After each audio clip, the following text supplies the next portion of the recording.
एक दिन एक व्यक्ति सर्कस देखने गया।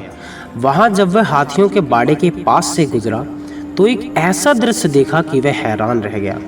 उसने देखा कि कुछ विशालकाय हाथियों को मात्र उनके आगे के पैर में रस्सी बांध कर रखा गया है, जबकि उसने सोच रखा था कि हाथियों को अवश्य ही बड़े बड़े पिंजड़ों में रखा जाता होगा या फिर जंजीरों से बांध कर रखा जाता होगा, लेकिन वहां का दृश्य तो बिल्कुल उल्टा ही था। उसने महावत से पूछा, भाई आप लोगों ने इन हाथियों को बस रस्सी के सहारे से बांध रखा है, वो भी उनके सामने के पैर को।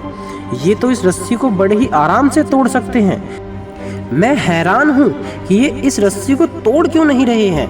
महावत ने उसे बताया, ये हाथी जब छोटे थे तब से ही हम उसे इतनी ही मोटी रस्सी से बांधते आ रहे हैं। उस समय इन्होंने रस्सी तोड़ने की बहुत कोशिश की, लेकिन ये छोटे थे इसलिए रस्सी को तोड़ पाना इनके सामर्थ्य के बाहर था। वे रस्सी तोड़ नहीं पाए और यह मान लिया कि रस्सी इतनी मजबूत है कि वे उसे नहीं तोड़ सकते। आज भी उनकी वही सोच बरकरार है। इन्हें आज भी यही लगता है कि ये रस्सी को नहीं तोड़ पाएंगे, इसलिए ये प्रयास भी नहीं करते हैं।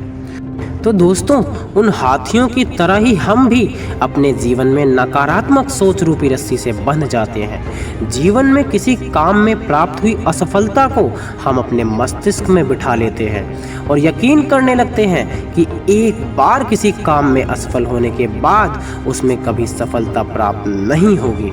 इस नकारात्मक सोच के कारण हम कभी प्रयास ही नहीं करते हैं।